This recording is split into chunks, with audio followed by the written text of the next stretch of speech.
Hello, Ms. Joseph. Hi, good afternoon, good evening. Welcome. So we are going to jump right in. My name is Erica Merritt, and I am the District Equity Partner. Thank you so much for your interest in the role of Woodbury Principal. I'm going to be asking you a series of questions that were actually generated from parents and the community.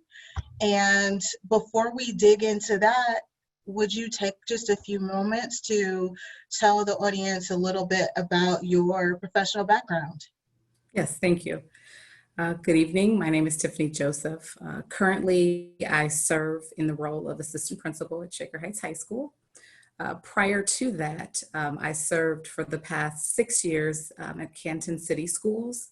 For the past 5 years prior to this school year, I worked as a building leader at the middle school, one of the middle schools in Canton City Schools. And then the year prior to that, I served as a small school leader for the 9th grade academy. Prior to coming to Canton, I was in Cleveland Metropolitan School District as an assistant principal at Collinwood High School for 3 years. Prior to that, I was a teacher at East Technical High, also in the Cleveland Metropolitan School District.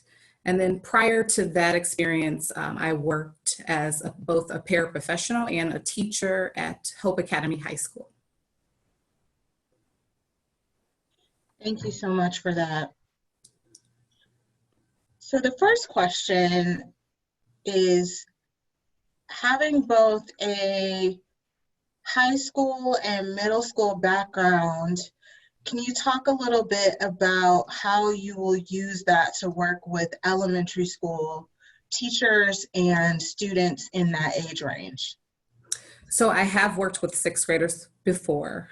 My background in my last school, we had 6th, 7th, and 8th graders. So I do have experience working with 6th graders. And then when we would have 6th graders enter into the school year, there was some time that we would have to work with 5th graders to kind of help them transition into the school year. Can you repeat part of the question again? You said the middle school, and then what did you say about the high school? Sure. So the question was, having both a high school and middle school background, what experience can you use to work with elementary school teachers and students in that age range? So what I've learned, thank you for that. What I've learned about working with middle schoolers, especially as they transition into middle school, what I've learned specifically is that it has to kind of be a gradual process. It can't be something that just you make the shift automatically. Students have to gradually make this transition to a new environment. And a part of that means that you have to scaffold a learning environment for students where they can thrive and be successful. So still needs to have the feel of a middle school if they're transitioning to middle school, but also the expectations of what you would see in an elementary. So an example, students that would particularly come to Woodbury might have lockers. They may not have had lockers before, teaching them that process, how to transition from one class to a next class, teaching them that process, just really making the process, the transition to become more mature. And a part of that just takes diligence. It takes careful planning. But I think that in my experience, I think when you provide students with an opportunity to kind of gradually learn what the expectations are. So if we could start that transition maybe in 4th grade, where students would have the opportunity to come over, because we did that with 5th graders to 6th graders in my last district. I think it really helps to kind of calm the angst that students would have about going to a new building, but it also helps teachers build relationships with students that could help continue the learning and growth process once they do transition into a different building or grade band. Thank you. How will you support LGBTQ students at Woodbury? So it has always been my motto as an educational leader that all students are accepted. Being in a marginalized category of myself, I think it's important that we accept students of all differences. And to do that, I would make sure that, like for instance, at the high school this year, you know, we had some students that have different pronouns for their names. We had a bathroom where it could be unisex. So I would want to listen to some of the needs of students that will consider themselves as LGBT and come up with a plan on how that could look in our building, and ensure that, you know, everyone feels included in the building, in the learning process, and as a part of this district. Then the next question, that was actually a great segue for the next question, which is, can you share specific examples of how you have delivered on equity outcomes? What were the biggest roadblocks, and what did you do to move through those challenges? And if you could tell us a little bit about what the results were. So the biggest or the most experience that I have with this is usually was typically around socioeconomic status and having access to things. So in my former building, prior to coming to Shaker, there were a lot of things that we offered students, a lot of opportunities that required money. And many students could not access those because money was just, quite honestly, it was a problem for some families. It was a hurdle. So what we would do is, an example, we had the Success Club.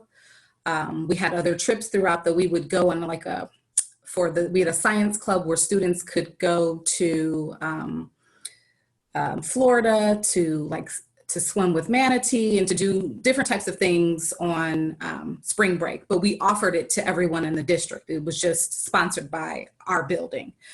So to do that, we would work with the community, our community partners and other people within the community to try to get financial resources to support kids so that all students could go. And then what we couldn't come up with in terms of donations, I worked with my superintendent to figure out what are some things that we can do within our district budget to support students who could not access these type of opportunities.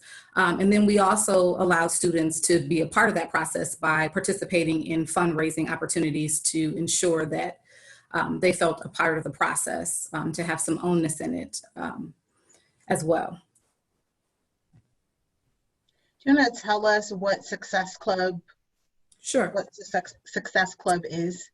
Thank you. Thank you. So Success Club was a club where, it still is a club, but it's a club where we try to expose students to different careers, different jobs, things that might be of interest to those students when they would leave our building and go to the high school, and or leave high school and go into a career and or college. So as a part of that, students would participate in Success Club meetings, which would typically happen, usually be once a week, but at the end of every month or the beginning of every month, students would participate in kind of a panelist type of concept where members from the community would come in and they would talk about their profession, opportunities for students if they wanted to go into a different profession.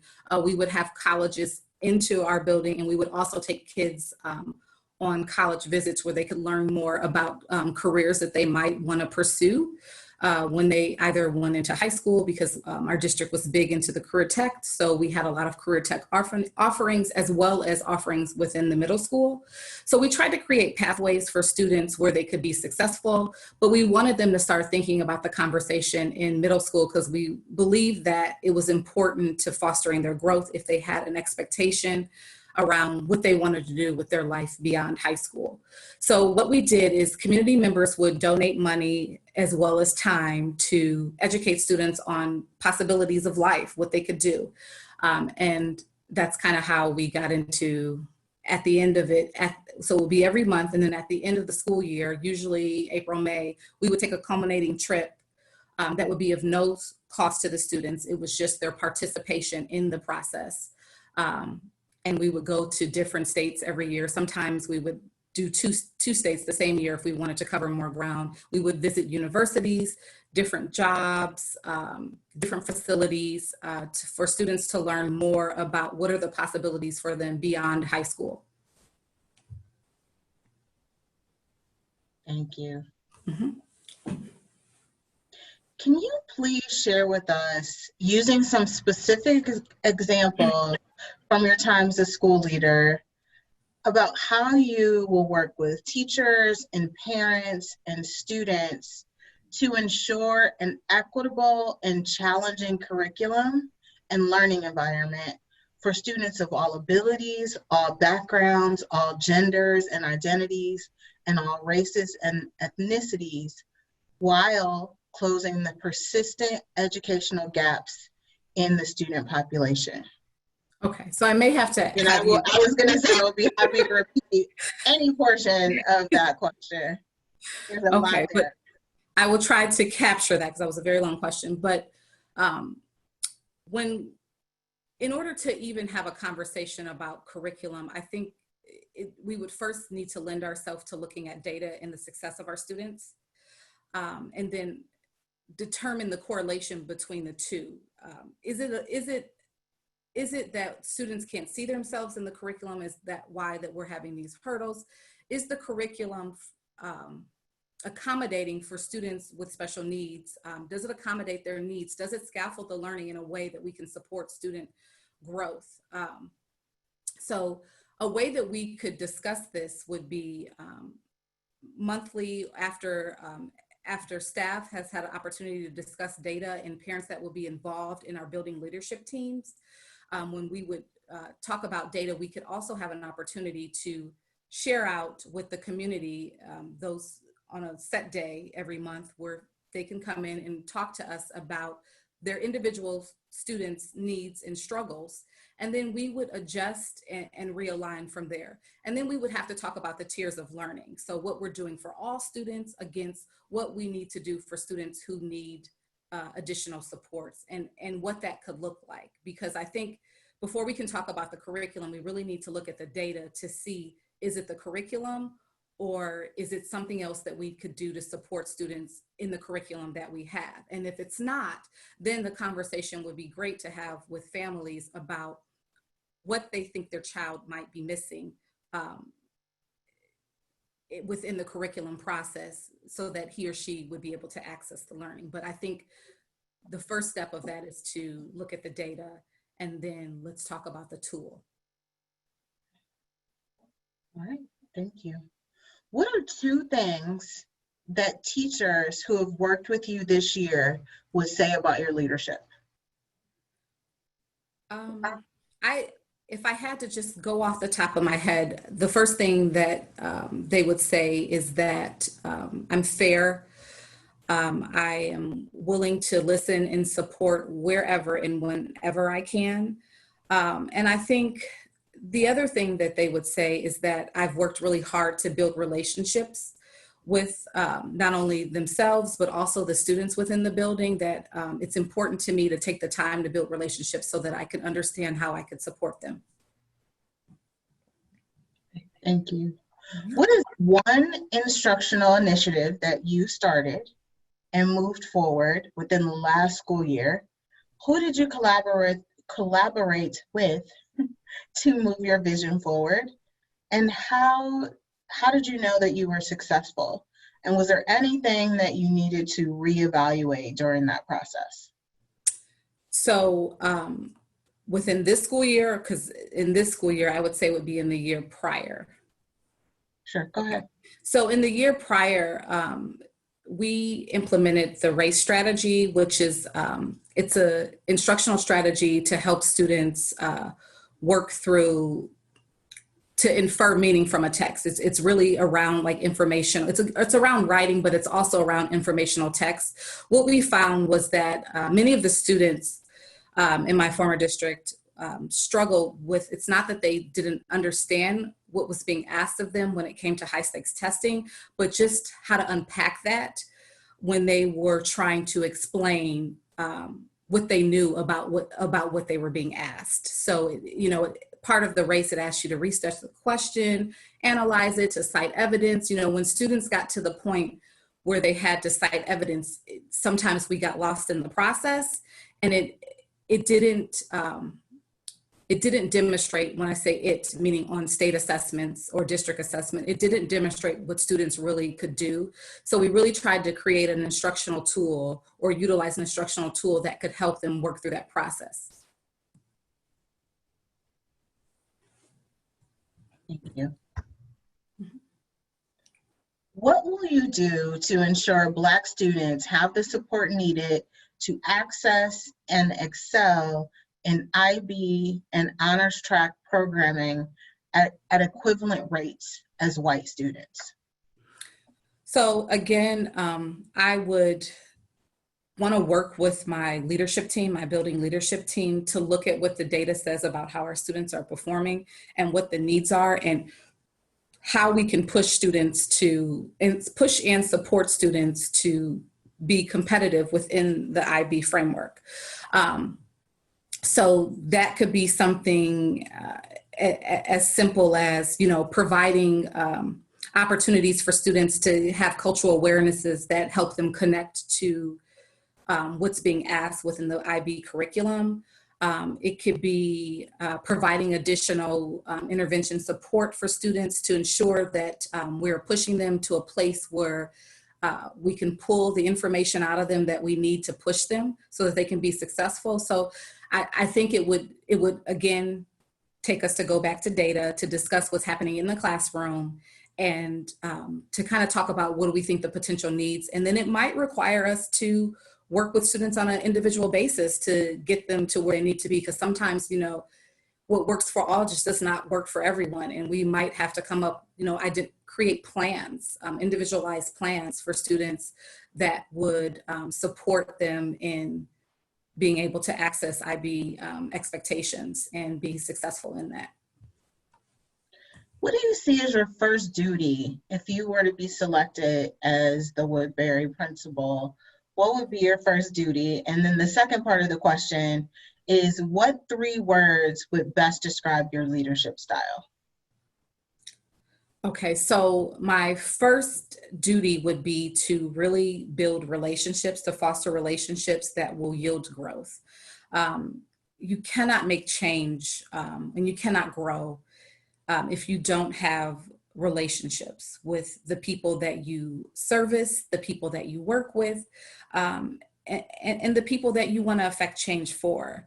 So the students are who we're here to serve. It's important that students know that we support them, we care about the things that are important to them, and we're willing to do the hard work to get to know them and to create an educational structure that will allow them to thrive. But the same thing goes for our families, and the same thing goes for our teachers. You know, it's important that throughout this whole process of transitioning to a new leader and growing a building, that you know, that building leader takes the time to get to know the people that are in the building and the people that are in the community. So before we can really make any real change, we have to build a relationship of trust so that we can move forward.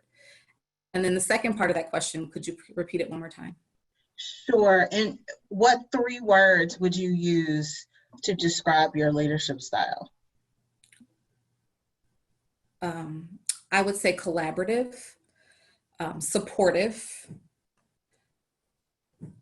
and I could probably pick more than 3. So collaborative, supportive, and I would say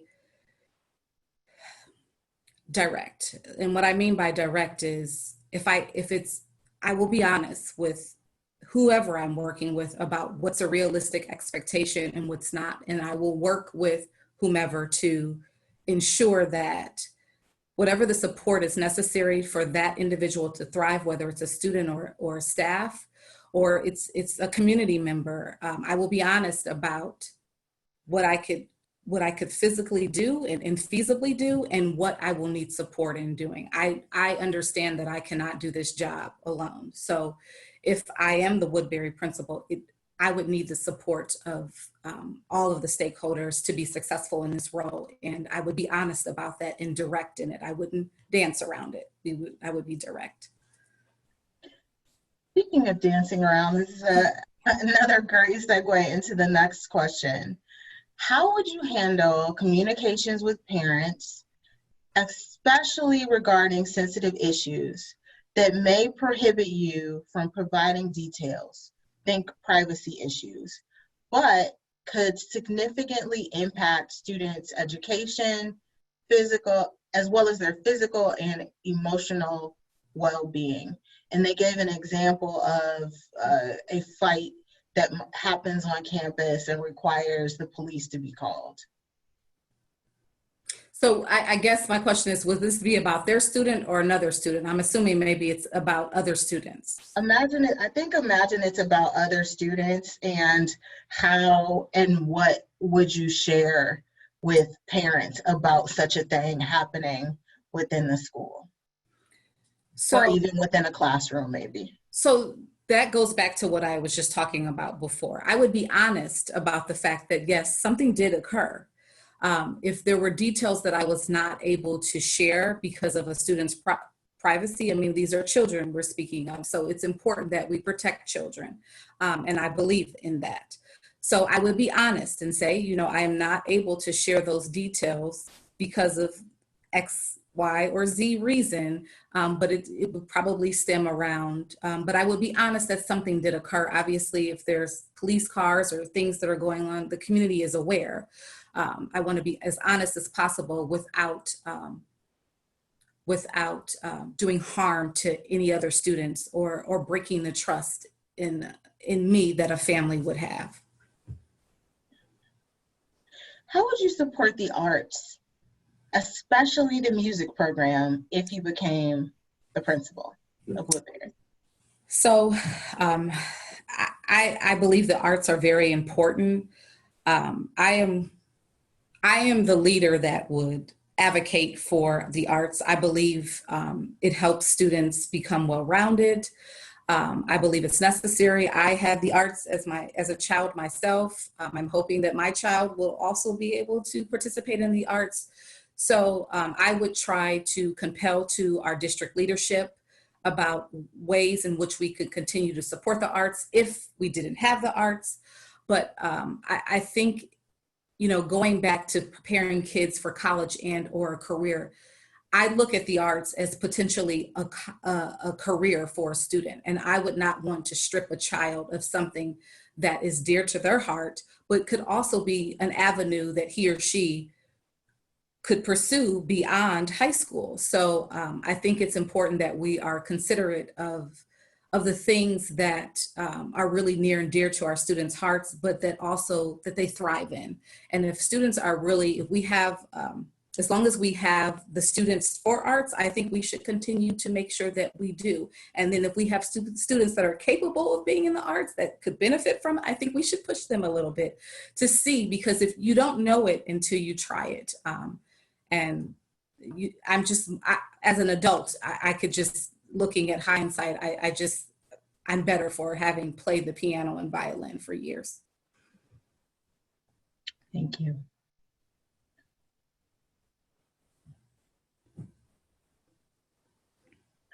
Okay.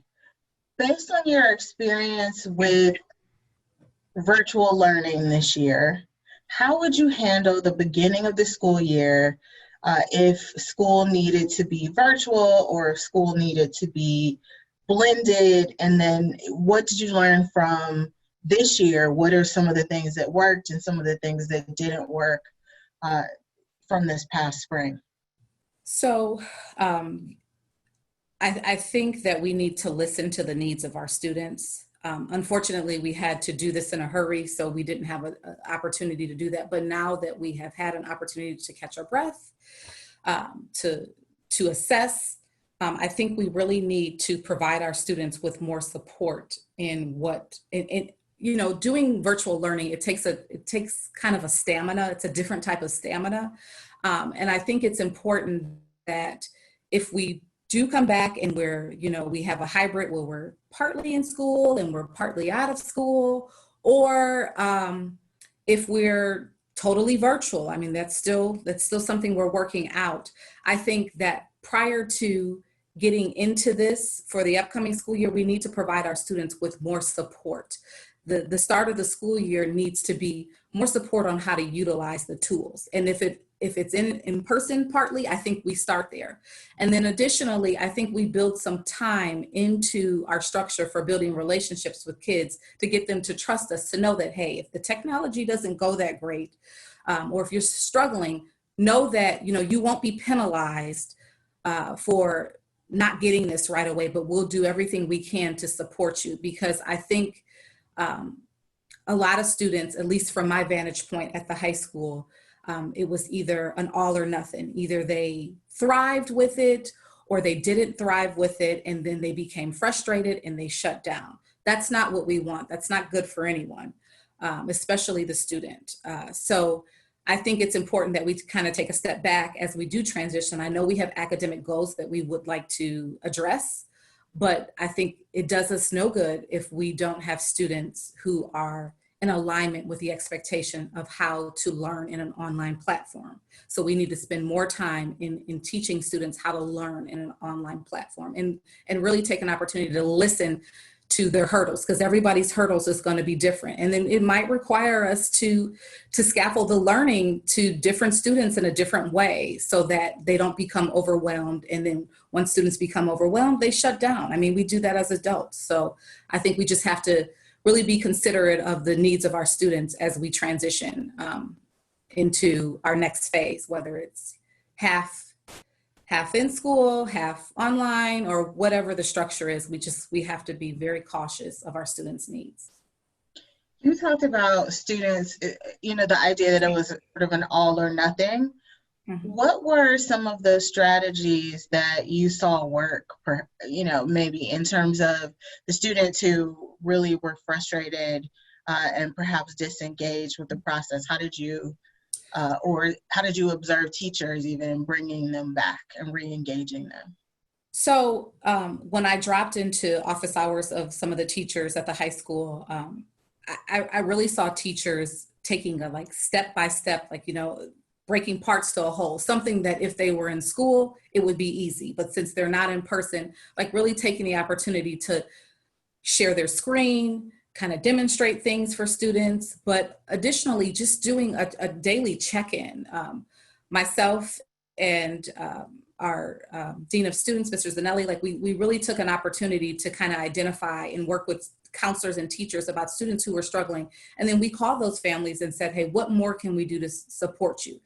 We asked for grace from some of the teachers because, students were still transitioning. Some students were having technology issues. So we just really tried to break parts to whole and not look at the big picture so students didn't become overwhelmed, in the best that we could do, knowing that we were not in person. Thank you. Mm-hmm. Please share an experience when you involved the community in the decision-making process, and what was the outcome? So in my former district, we were thinking about going to year-round school. And we talked about the advantages and disadvantages of doing so as a district. But we also wanted to hear from parents. So in my building, we ran focus groups around what year-round school would look like, how it would impact the student in terms of a student being in school all year or essentially all year. I mean, the breaks did work out to about the same, but just not having enough downtime, consecutive downtime, I should say. So during that, even though we wanted our building to move to an all-year school round, after listening to parents' concerns, we realized that it wasn't the best move for us at that time. And we did not want to lose students in the process because we valued the parents' input and we did not want to cause more stress for our students. So we did not, but we ran focus groups over the course of, a few days or so. And parents really gave their input. We shared research about how effective this was happening in other states, other districts, and how it could look. But ultimately, after listening to their feedback, we decided that that wasn't the best move for our building at that moment. Can you talk a little bit about how you engage families that perhaps are harder to reach or more difficult to contact. So the folks who don't always make it to school events, or the teachers may have a little bit of a harder time reaching, how do you make those connections and build those relationships? So you take away, you try to, I shouldn't say you take away, but you try to find ways to eliminate barriers. Some of the barriers sometimes are financial. Parents can't get off of work. Some of the barriers could be transportation. Some of the barriers could be childcare. I mean, there's different types of barriers for families. And so in my past experience, we've tried to eliminate barriers by either creating a, more than one time in a day, restructuring the time of day that we would do something. My former district, we had like vans where we could transport students. So we would also transport families if transportation was an issue. We created opportunities to provide, meals for families if it was during dinner time and, families did not, we tried to find ways to work around the needs of the families so that we can obviously get them here to support us. But if that didn't work, then we tried to create multiple opportunities for those families to be a part of whatever it was we were doing at the building. Like if we have a math night or a reading night or something, we would do it more than once within a month to support all families and stakeholders in being a part of the process. Thank you. Mm-hmm. What is your position on single-sex programs, and what, if anything, would you do to assess or change or end such programs at Woodbury? I mean, I don't personally, I've dealt with this. I don't see a reason why there needs to be, especially at grades 5 and 6. I wouldn't understand why there would need to be same-sex programs. We are really trying to grow students as they are in such a vital years in their life. It's close to puberty. I think if we don't make differences between our students, then there'd be less opportunity for us to identify those differences, if that makes sense. And could you repeat the other part of the question? Yeah, so the other part was, what would you do to assess or change or end the single-sex programs at Woodbury?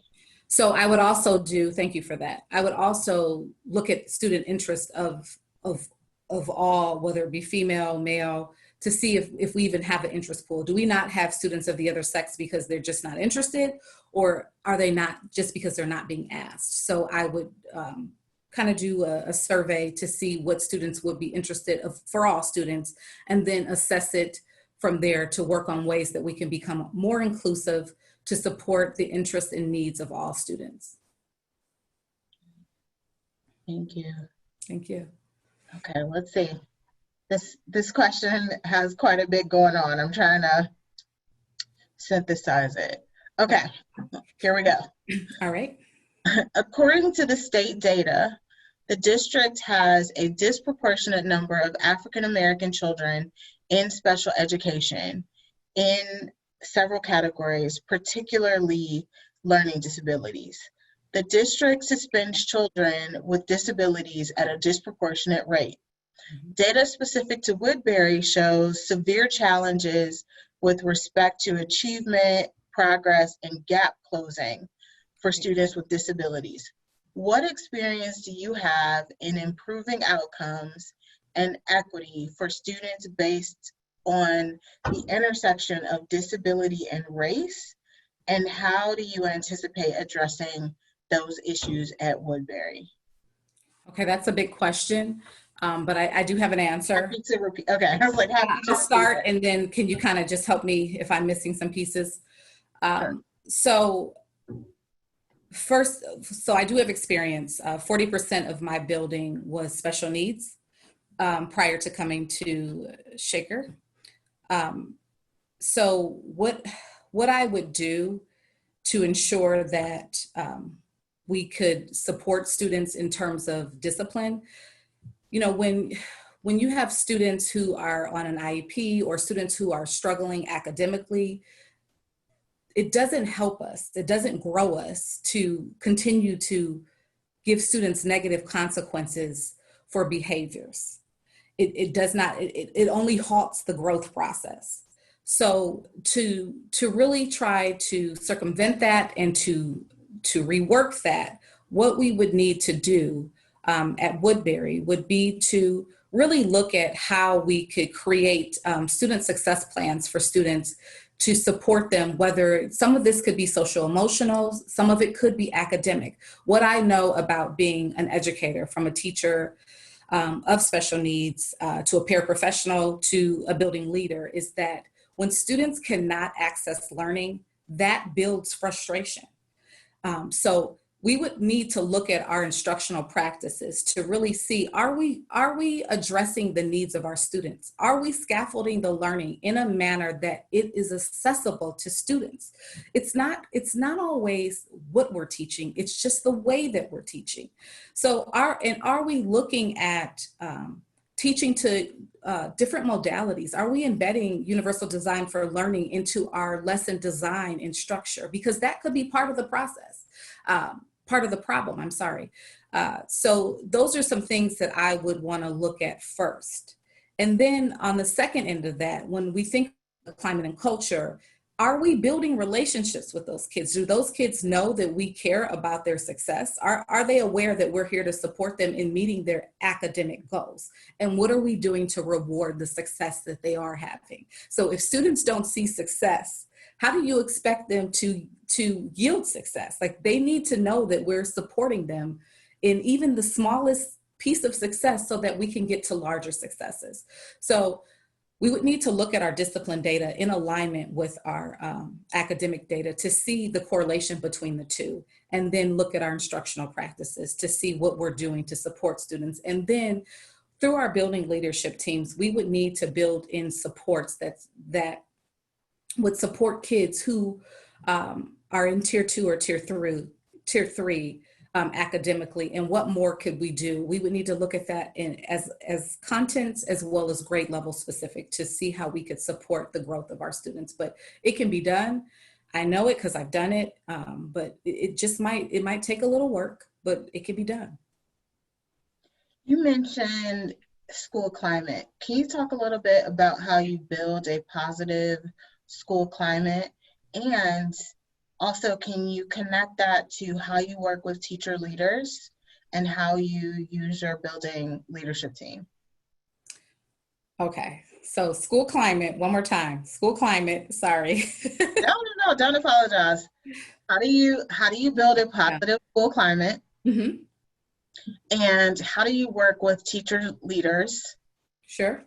And how do you utilize your building leadership team? Thank you. I had to write that down. Sorry. Okay, so the climate and culture is all inclusive. You have to, just as you have to build a positive climate and culture for students, you have to do the same for teachers.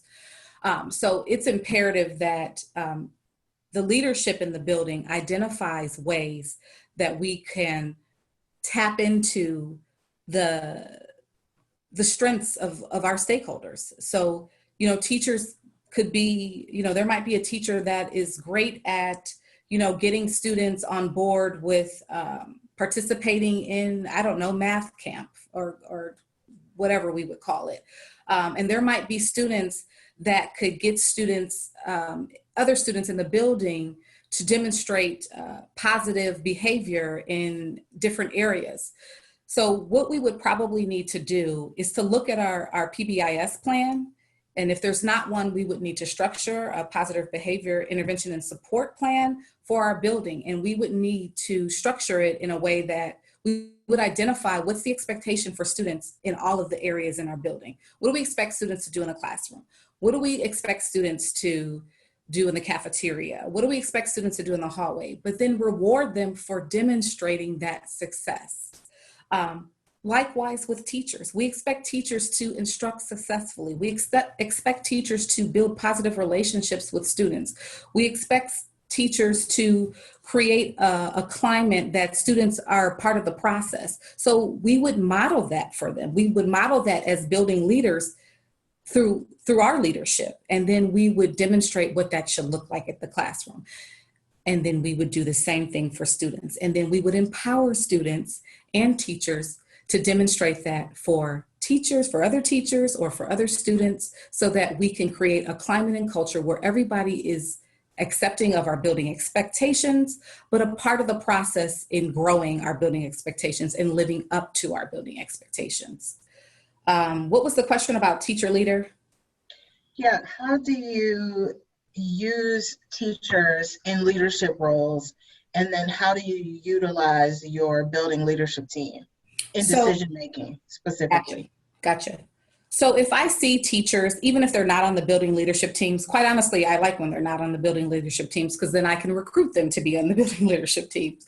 When I see teachers doing things that are positive in the classroom and doing things to support the learning and growth of students, both instructionally as well as things that they might do to build a positive climate and culture, I empower that teacher to provide professional development for other staff members so that we can grow them. They become the leader, and then I become the student.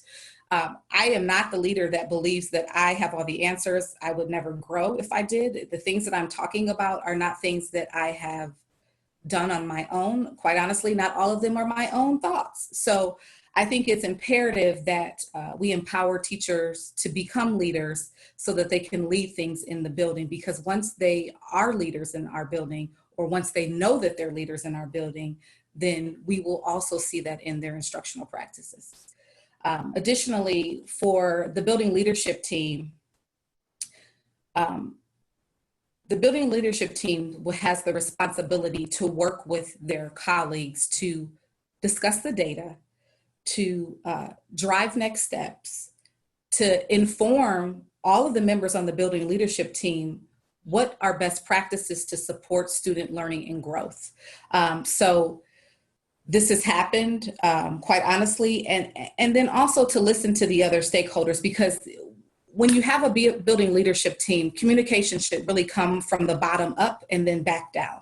So teachers should be sharing with us what's happening in the classroom and how does the data support the success, or if it's not successful, how it supports that we're not doing what we thought we were doing. And then we look at that and we discuss it, and then they take it back down, and then they work with their building leadership teams, their grade level teams or content teams, to talk about ways and how we can affect change in that. And we bring it back up, and then we give it time. We put it into play, and then we come back to say, did this yield us growth? If it didn't yield us growth, what more do we need to do? We just keep refining it so that we can grow. And I hope that I answered your question, because I tried to write it down. Yeah, so we actually have more questions than we have time. So okay. This one is going to be our last question. All right.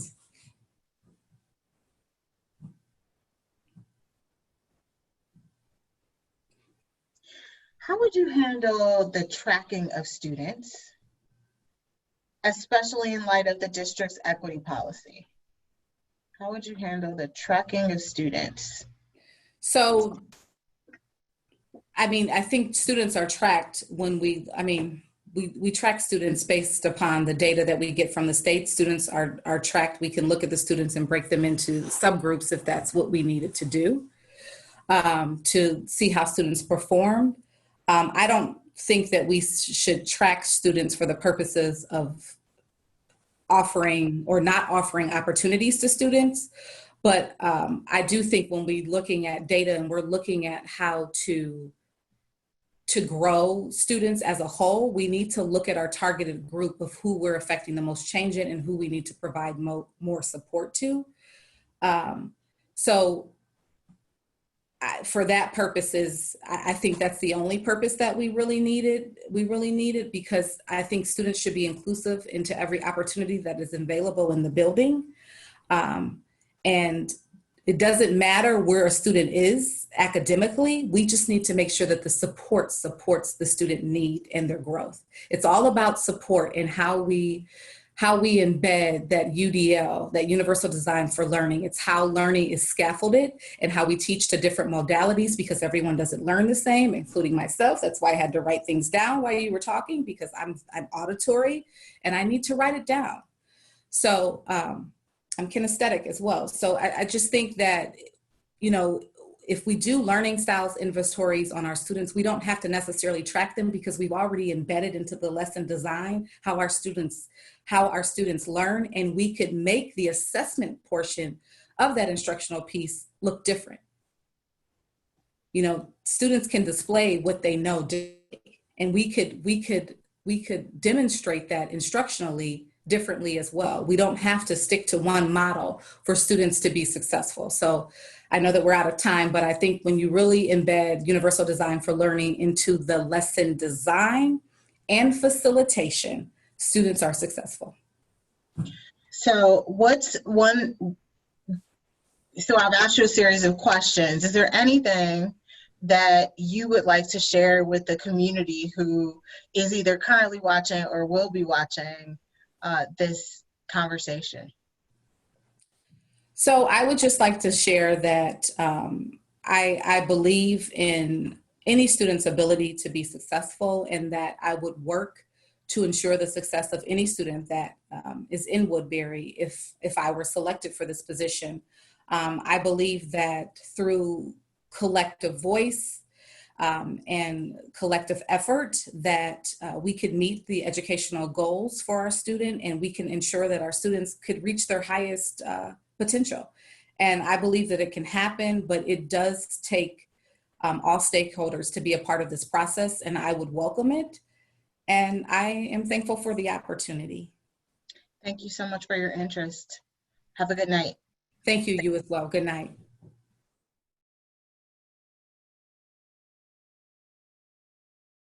Hello, Mr. Suber. Hi, Ms. Barrett. How you doing? Good. Good to see you again. Good to see you too.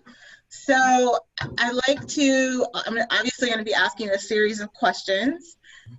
And before I dig into those questions, I want to invite you to share with our audience a little bit about your professional background. Oh, they can hear me right now? I wasn't realize I was live. I didn't realize that. Oh, okay. We are live, right? We are, yeah.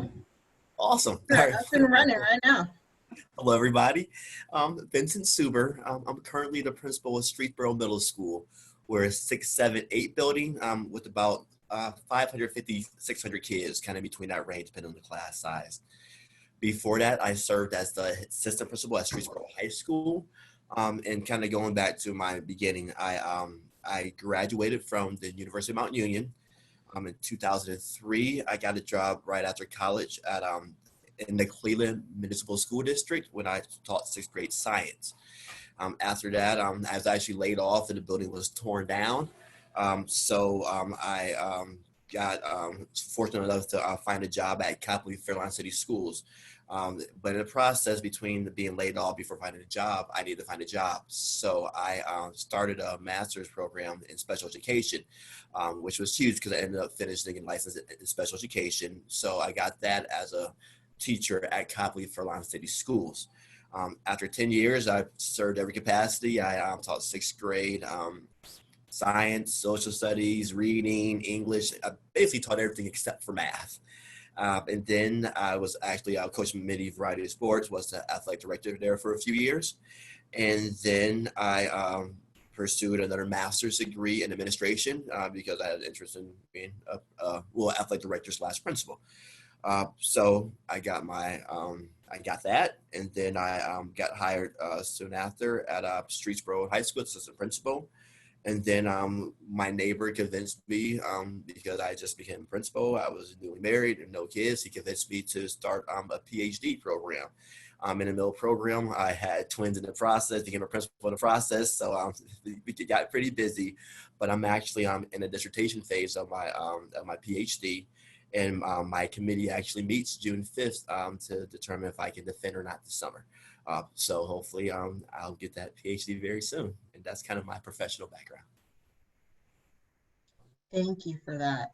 So the first question, and know that these questions are generated by community members, by teachers, parents. Coming from a high school and middle school background, what experiences can you use to work with elementary school teachers and students of that age range? Well, my school building was 6 through 8, so I was the principal of a sixth grade. So I had the sixth grade, and my school district at Capley Fairlawn, we were 5 through 8. So I've been in buildings that have fifth and sixth grade, so I'm actually familiar with that. And so again, I've been a leader in the 5 through 8 building. I've been a leader in 6 through 8 building, so I am familiar with that 5-6 range. In addition to, like I said, I have like my licenses are like I have 4 different licenses. They're all from pre-K to 12. So I'm able to go around to different grade levels and learn different things. But so the answer to that question is I've done what I've done for the past 6 years, as far as building relationships, as far as involving stakeholders, as far as talking to my teachers, my parents, my students, the central office, et cetera, and kind of gauging where some areas we need to work on, and then kind of focus on those areas and come up with a plan of course, action that's timely, so we can kind of fix some of the issues that may come up in those conversations with stakeholders. How will you support LGBTQ students at Woodbury? That's a great question. So with that, I'm literally writing a dissertation about that. My dissertation is about microaggressions in education. And microaggressions is just a term that basically says that people say or do things to make a person or group of people feel less valuable. So certain things you say or do have a huge impact on how kids are affected. It could be something very simple. I actually did explain something in my interview. Because Shaker's really big on equity, and that's what my dissertation is about. So I love questions like that. But one of the things that we can do in regards to the LGBT community is that we can prohibit the use of microaggressions.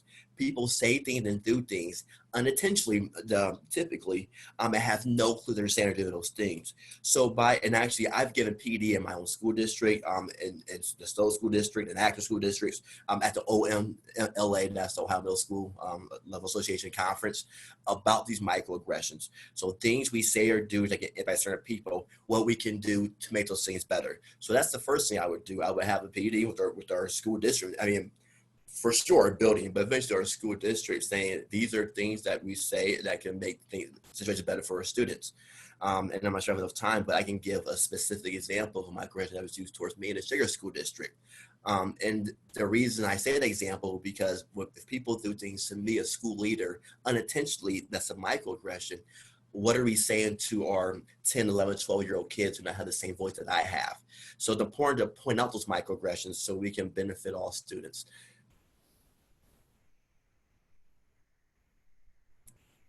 Sorry, we're getting a little noise from the hallway. Okay. I'm still with you. Thank you. Cool. Can you share a specific example of how you have delivered on equity outcomes? What were the biggest roadblocks, and what did you do to move through those challenges? And if you could tell us what the outcomes or the results were. Can you ask that one more time for me, please? I'm sorry. Sure. Can you share a specific example of how you have delivered on equity outcomes? What were the biggest roadblocks, and what did you do to move through those challenges? And then what were the results?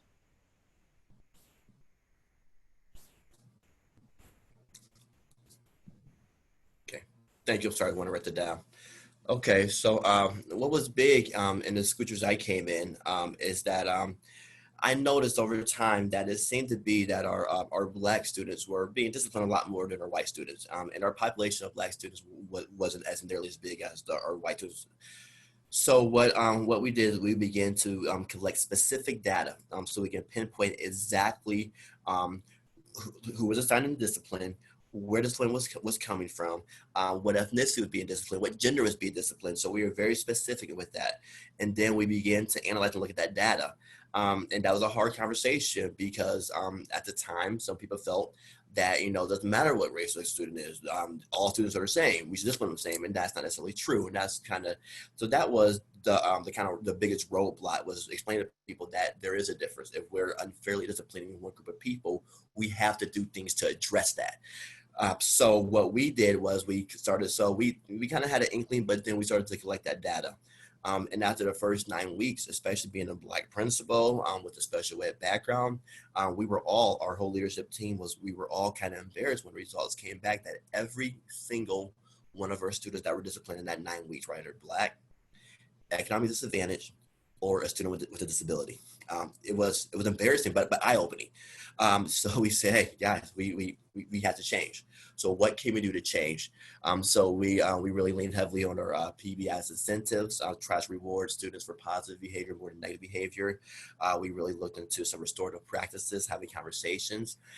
We really referred back to, to making parent communication, parent phone calls.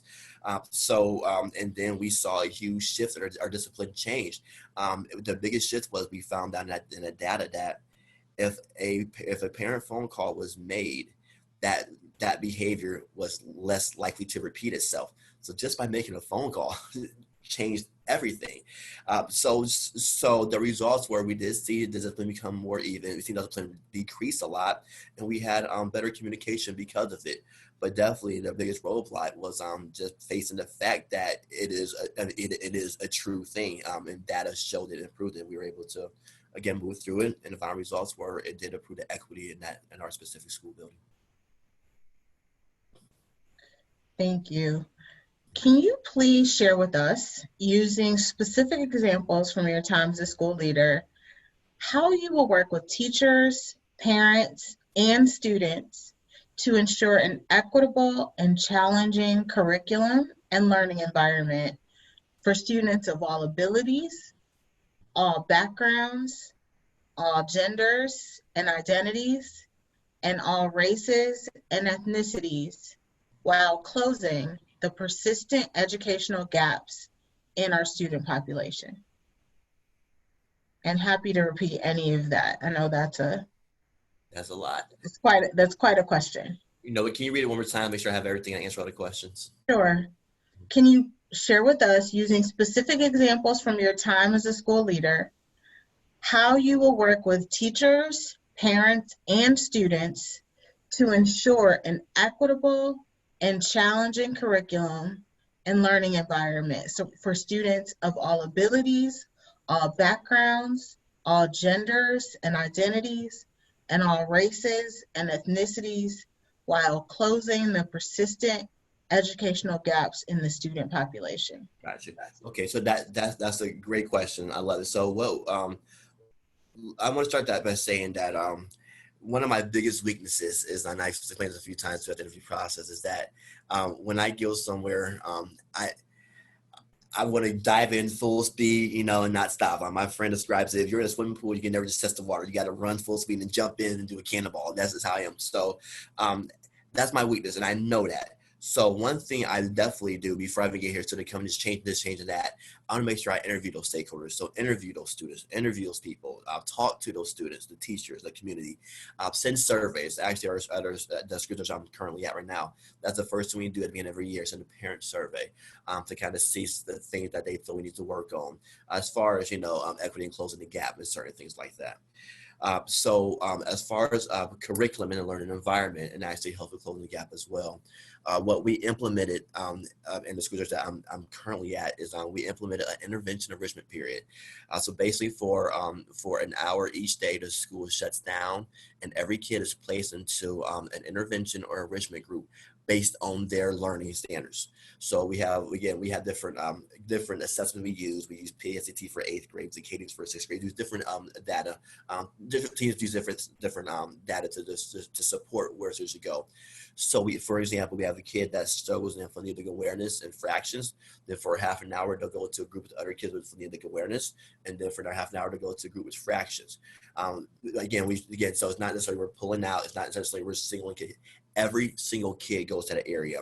If you're a kid who's enriched, you might go to a creative writing section. You might go to advanced math. So we were able to meet once every 9 weeks and place specific kids based on their specific need, to ensure that whatever issues that you're struggling with, that we address it.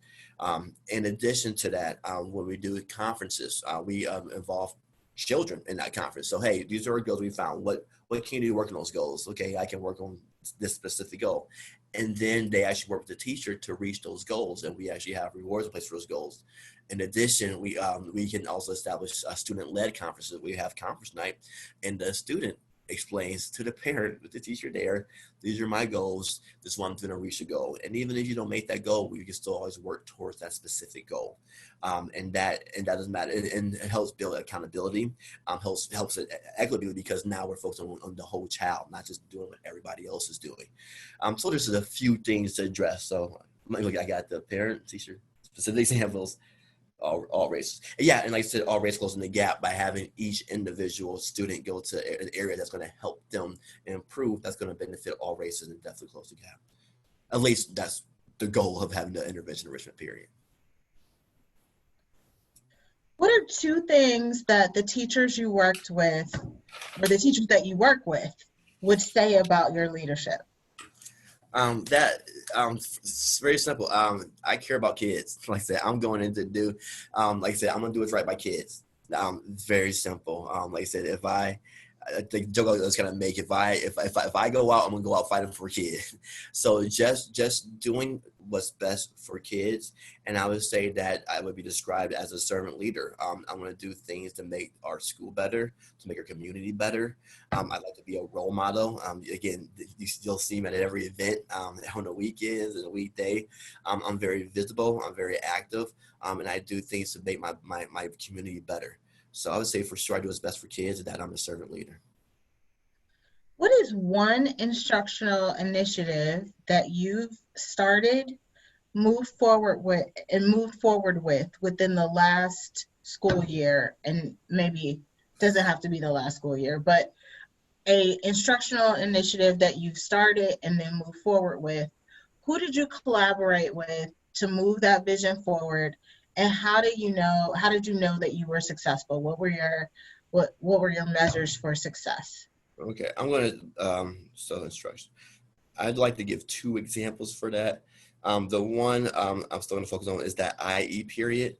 And I forgot. Can you ask the question one more time? I'm sorry. Sure. What is one instructional initiative that you've started, moved forward with, and then how did you collaborate with, or who did you collaborate with to move that vision forward, and how did you know that you were successful? Okay, so I already talked about measure. Okay, I was gonna talk about the IE thing, how he works with the team and things like that to get that going, visit different schools. But I'm gonna skip that. I already talked about the IE. So I want to go to what we did was we kind of revamped our gifted program. Before I got to the school district, you were entered into English classes in the 5th grade, and then if you didn't get in 5th grade, you couldn't get in ever. So what we did is, again, we actually created formulas for our English enrichment, our math enrichment. We have a science enrichment in our 8th grade. So we actually implemented a formula that included different assessments, our STAR score, our AIR score, recommendations, overall grade, and each had a certain weight and it had a certain percentage that you have to get the enriched score to make it to the enriched class. But what we changed about it was that if you didn't make it in the 5th grade, then every student had an opportunity to make it again in the 6th grade. If you missed in the 6th grade, every student had the opportunity to get back in the 7th grade, and same thing for 8th grade. So we had a formula, in fact, that was echoing the fact that just because you didn't make the qualifications, you were just done forever. No, every student had the opportunity to get back into that program. And same vice versa. If you were in an enriched class, you were just struggling, couldn't keep up, you can go down for a year, get the basic that you need, and then you have the opportunity to get back to that enriched class again. So some students we included some parents in that conversation. We included our leaders in that, our BLT in that conversation, and we included the high school teachers in that conversation because they were going to take high school classes, enriched classes. So therefore, what are some things you need to have to get to the high school? So it was a conversation that involved lots of people. Our curriculum director was a part of that, but we did implement a system that we had an enriched class, we had enriched certain classes, and then every student every year took the same assessments or the same kind of protocol, and they'd have the opportunity to get back into the track if they qualified. Thank you. What will you do to ensure that Black students have the support needed to access and excel in IB and honors track programming at equivalent rates as white students? So that's the first thing. I believe that our enrichment program should look like the population of our building. So we have to again have certain supports to make sure we support those kids. So again, it looks like our building looks. So I mentioned the intervention or enrichment. That's exactly it. We can see exactly what our students are struggling with and focus like 50 minutes a day or 6 minutes a day, focus on that standard that can take kids up to that IB curriculum or take them up to that enriched level. So again, because again, we have different groups based on standards. So the point is to look at the data that we have collected, see exactly what each kid's struggling with, and then create specific design instruction for what area that student is struggling in. So therefore, they're struggling with let's just say inferencing in language arts. Then we can have a group of kids that can work on reading a certain curriculum, work on inferencing in different ways. Maybe it could be a certain game, it can be a certain activity, but we're gonna work on inferencing for 9 weeks so they can build that skill in inferencing so they can be better supported in that IB program. So just that whole IE philosophy that every single student is pulled out to a certain area to work on a specific goal or specific standard that they need to work on to be able to be supported in whatever standard needs to be supported in. Thank you. What do you see as your first duty? If you were selected as the principal of Woodbury, what would be your first duty? And then the second part of the question is, what 3 words would you use to describe your leadership style? So first, my first duty is to learn the culture and climate of the building. Like I want to walk in, I want to talk to people, I want to meet people, meet parents. I even today, the first time I got here a little bit early, walked around the campus, met people, talked to different people at the high school who were doing their drop off. So that's the first thing, just learn.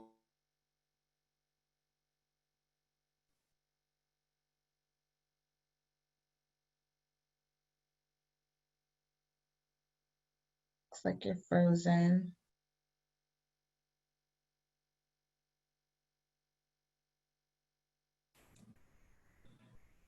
Here we go. Okay. All right. So it kind of froze. Okay. So so my first duty would be to learn the climate and culture of the school district, learn the culture climate of the school building and the community in general. 3 words to describe me is the first one is hardworking. Like I doubt there's anyone's going to work harder than me. I think we're the first one to rise, the last one to leave, and I just work hard. I believe our kids deserve it. So the first one by far is hardworking.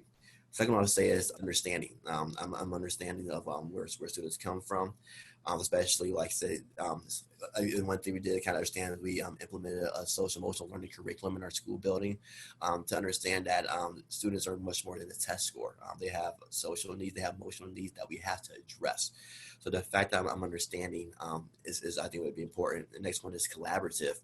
I'm always including people in the process. Like I said, I don't think I've ever made a decision without a team being involved. Maybe a small team, a team of parents, a team of teachers.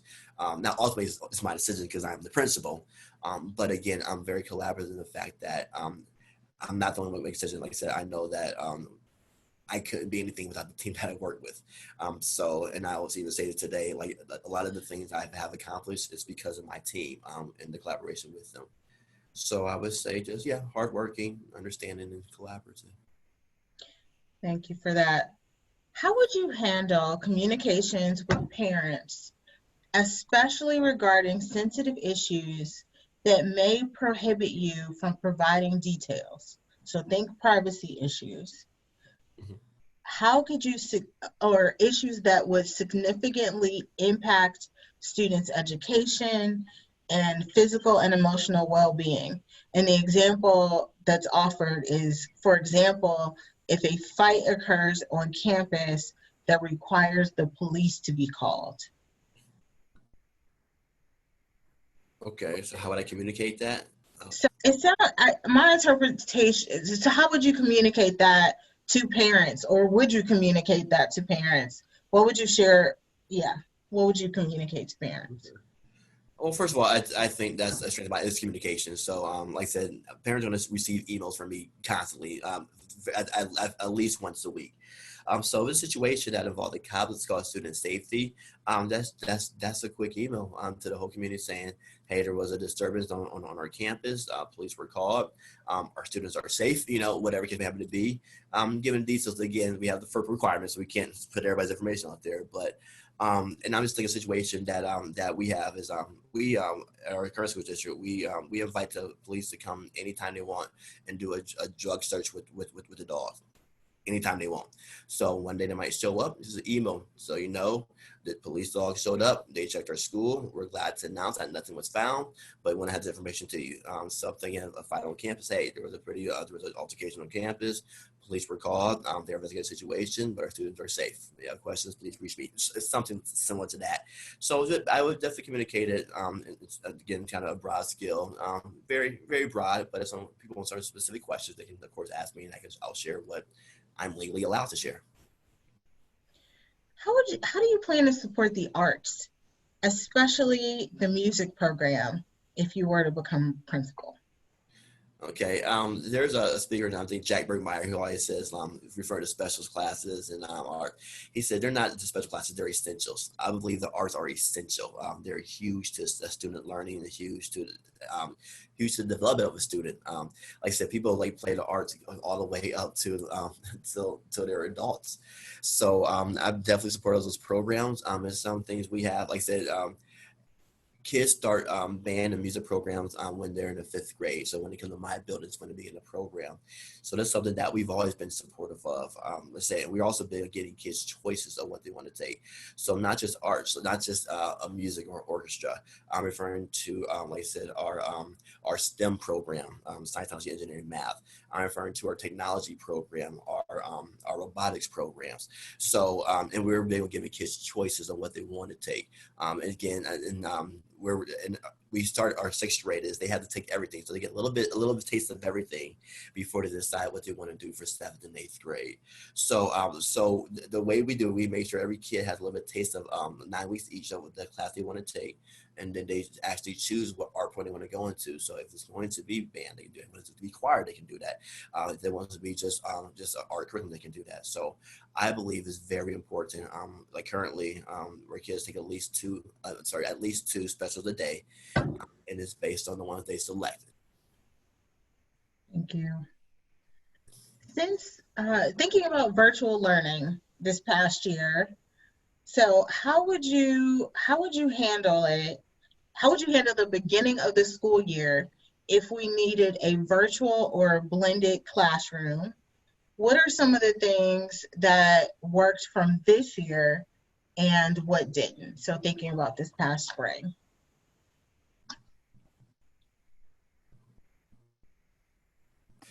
Okay, so it's funny that ask that question because I literally presented to our state support team this morning, 9 o'clock, about this. It was talking about virtual learning and the use of our how we've used our positive behavior sensors to help support that digital learning. And what we talked about was that we were going to have the expectation of what students should do and how they should behave when they're online. So basically, we're real big on showing students how to behave in certain situations. We do it in the bathroom, we do it in the cafeteria, we do it in the classroom, we do it in the bus, we're going to do it for our online learning. So that's the first part, is we're going to show kids exactly how we expect them to behave online, how we expect them to log on, if they're to be muted. So we're going to come up with some qualification lists of what our expectations are going to be when we start the digital learning. And we actually created a matrix, and we share that matrix with everyone else too, as far as technology, digital learning, and things like that. So we're going to show our kids exactly what to expect. I would say the first week we'll just be online, talk about the etiquette and the expectations we have for digital learning. What really worked for us is that, and this is just big, I'm really big on the social emotional piece. I just am. I truly feel that we can't reach our kids social emotionally. It doesn't matter what test score data we get. I truly on my heart believe that. So what we did was really for this year is that if a student did not complete their online work, we called them. And then the issue is we didn't call them asking for work. Hey, where's Jordan's assignments? We called them asking, are you okay? Are you okay? What do you need? Why aren't you doing your work? Because to us, that's true. If you're not doing your work, something's wrong. Do you need food? Do you need a computer? What do you need? And then if the teacher can't reach them, then the principal's called. What's going on? Is your child okay? We haven't heard from him in 2 weeks. What's wrong? Do you need anything? Can we help you? Do you need a Chromebook? And then we would provide whatever you need. And then if I can reach you, our resource was going to your house. So again, not because we wanted to collect your work. We're not that serious. We were worried about you social and emotionally. Are you okay? What do you need? And that really worked, because you don't want principals and police officers coming to your house just to check with you, okay, I'm gonna do my work, but so you don't call me anymore, type of thing. What didn't work is that we did have some kids didn't do work. Mr. Ron, okay, you know, gave him a Chromebook. We gave him a Chromebook, we gave him food, everything, and they still didn't do work. But are you okay? That's the only thing we cared about. Are you okay? So that's I believe the hard part was just getting some more accountability for students who don't. But again, the team will work on that. And again, the big thing to me, if someone's not doing the work, I need to know why. Not because I want you to turn in your work. I want to make sure that you're okay. And again, that SEL piece is really important to me. Thank you. What is your position on single-sex programs? And what, if anything, would you do to assess, change, or end single-sex programs at Woodbury? I don't have any familiarity with single-sex programs. Are there some that?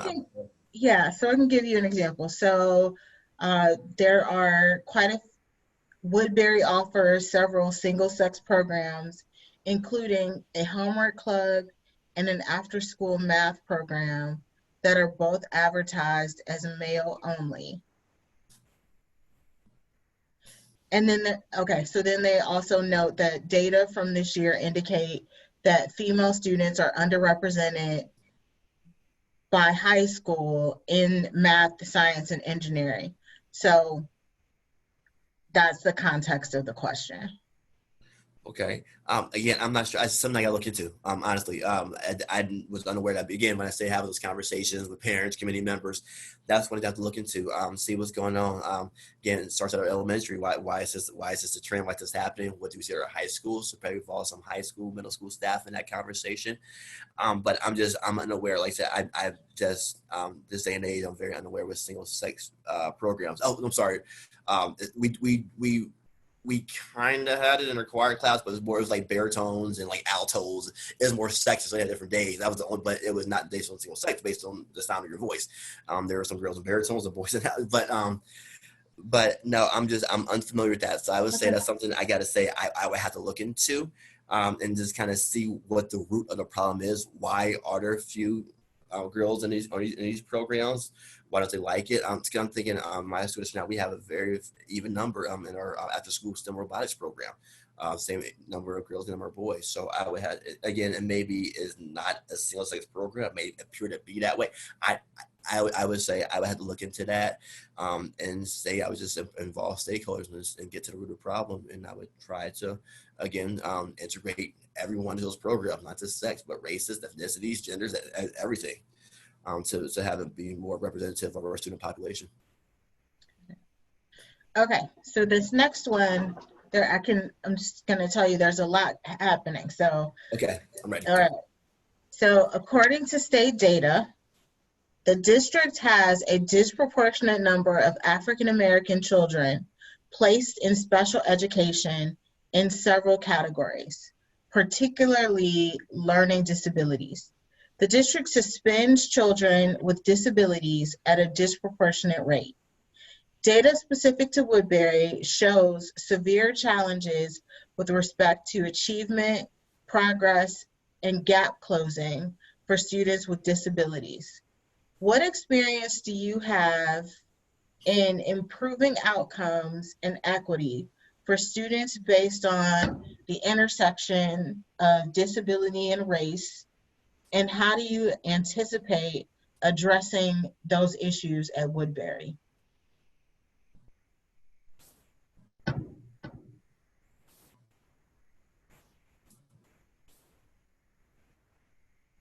Let me know if you need me to repeat. Yeah, no, I'm ready. I'm good to go.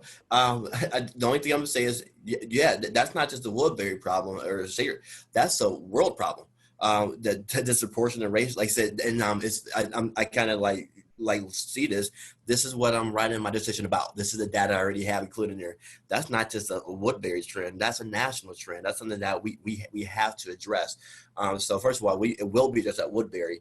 And that's just me personally. So to get to the question, so yes, there is a huge proportionality, and I'm talking about the microaggressions. That's part of the reason why we have a lot of kids that are placed instead, because again, it's a combination of gosh, intentional consequences, biases that are already in place. So if I could go on this African American sped for a couple hours, but yes, that is a trend.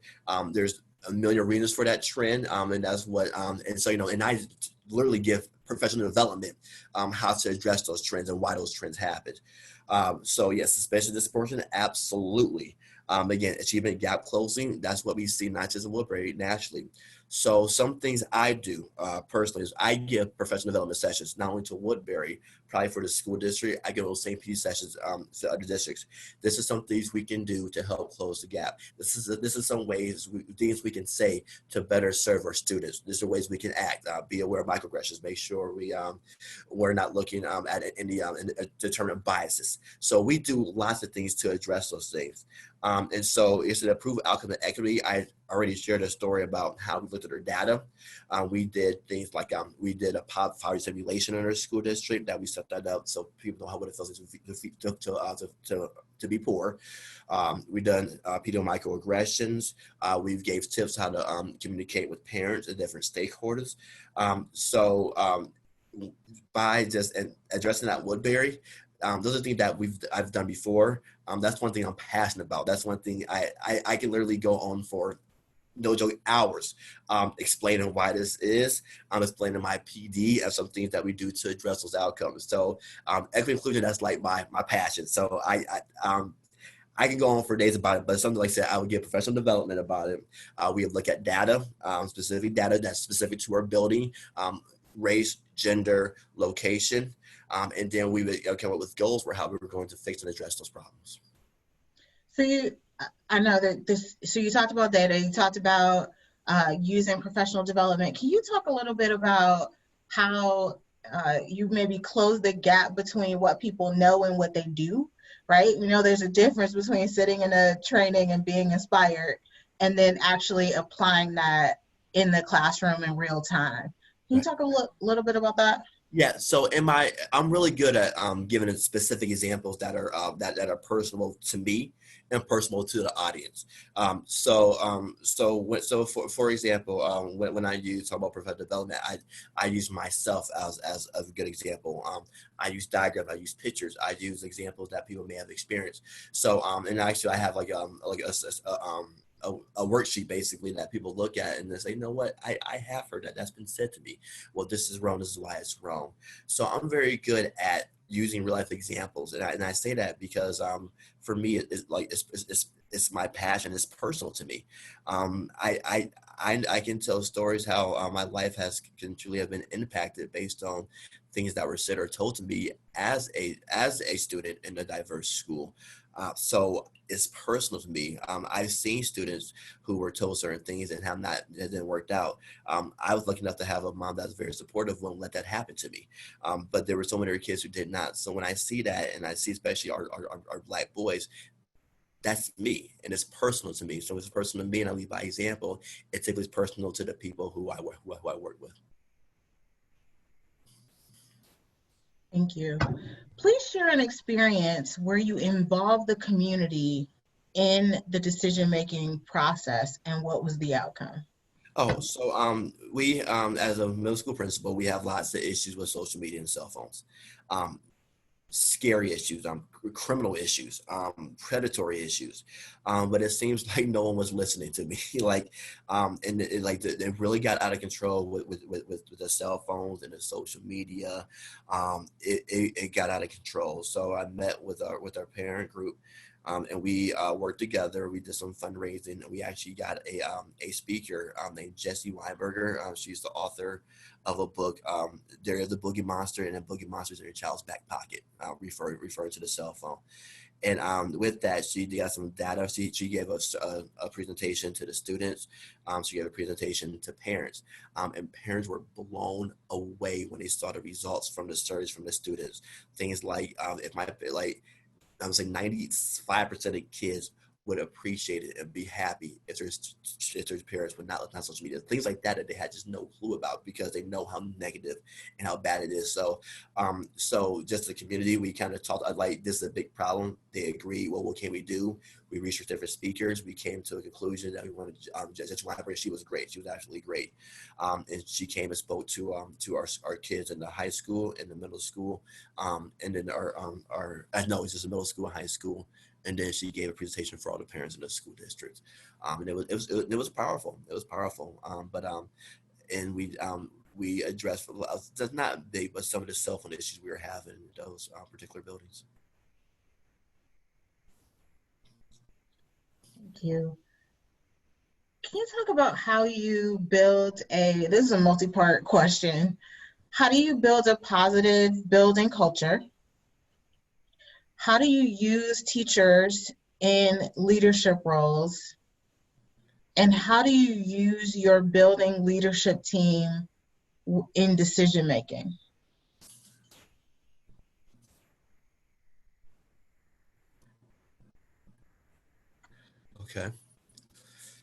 Okay, so positive building culture, just going back to talking to the staff, seeing some of the needs, some of the instructional needs, some of the cultural needs, kind of getting the consensus of some of the things we need to work on, and then working with my team to address that. I said earlier, I am real big on team. I am real big on collaboration. I'm real big on coming people together. Okay, so this is what the survey said. This is what I talked to some teachers who said this. What can we do as a team to address it? So that's one thing as far as leadership roles that I'm going to ask the teachers. Like, you guys have been here longer than I have. What are some things we can do to address some of these needs that we have, like I said, as cultural needs or instructional needs, where it may happen to be? And I say BLT decision making. So basically, I have two teams. I have the BLT team that's more instructional. They're about instruction. What data are we looking at? What are some of the triangulation, what common assessment, whatever our power standards. And then I have a PBS team, public behavior team, that looks at the culture. So how are students behaving in the classroom, in the hallway, in the bus? What did this one look like? So this 9 weeks, where was our most areas of discipline? Was it in the cafeteria? Okay, so what can we fix in the cafeteria? So I actually use two teams. One team is just focused on just kind of the climate and culture of the building. The other team is more kind of instructional, like I said, data, standards. Okay, we're gonna work on these certain standards in sixth grade.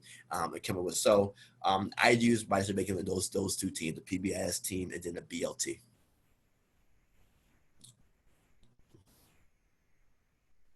Oh, I was saying great, thank you. Sorry, it's muted.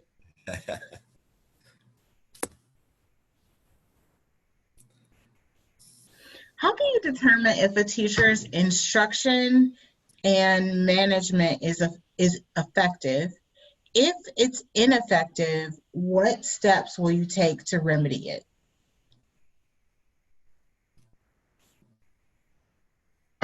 All right. Well, first of all, it's real easy to determine if instruction management are effective.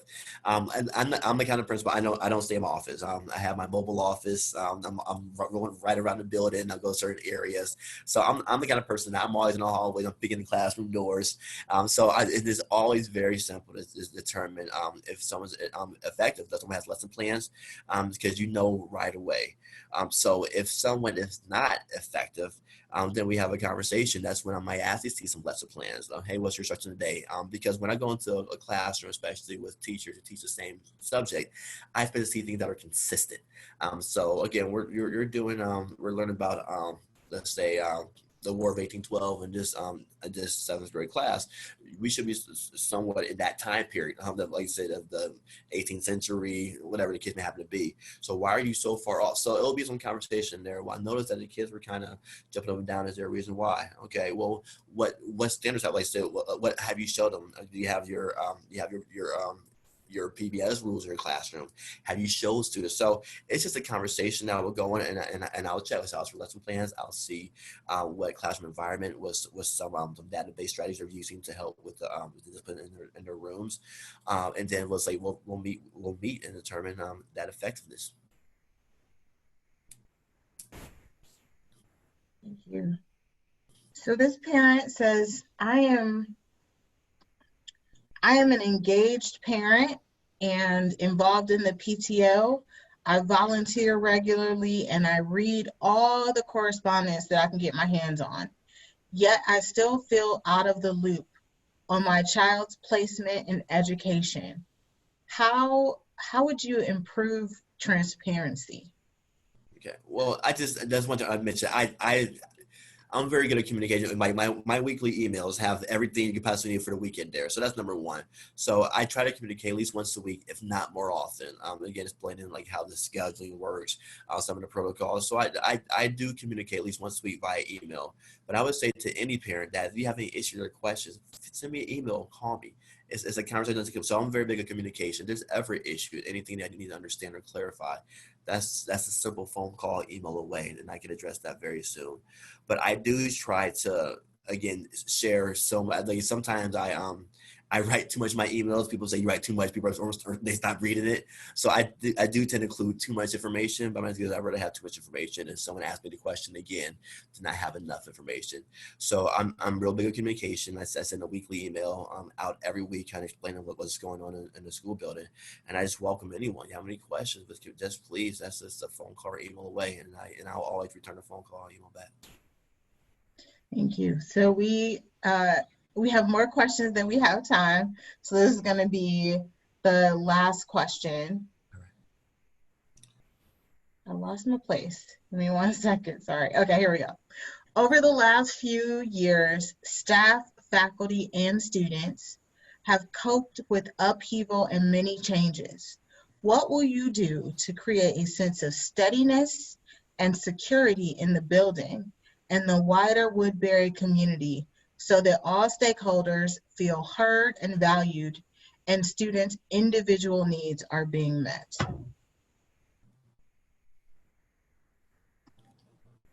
Okay.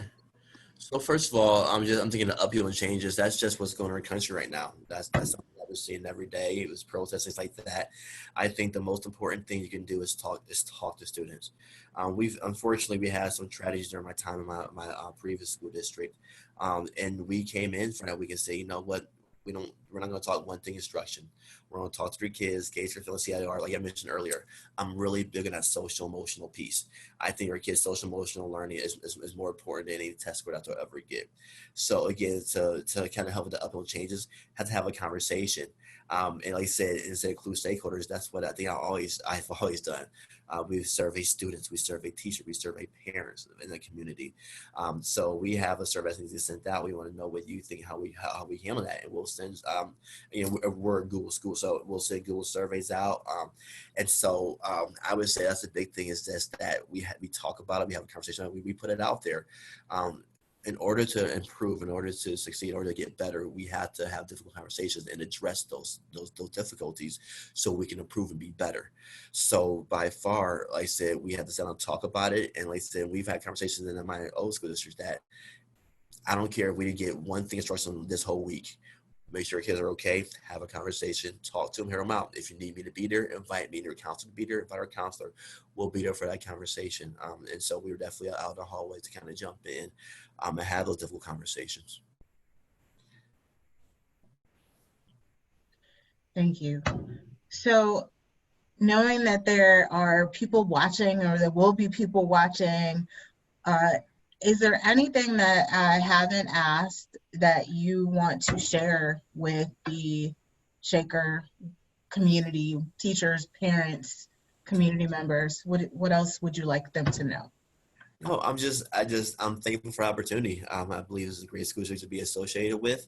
I just want everyone to know that it's going to be hard to find someone who's going to work harder than me. Someone to be dedicated to the job. And so I said, if I'm fortunate enough to get this position, I'll be ready to see a lot more of me. Thank you so much for your interest in the Woodbury principal role, and thank you for your time this evening. Have a good night. Thank you. You too. You too. Good night.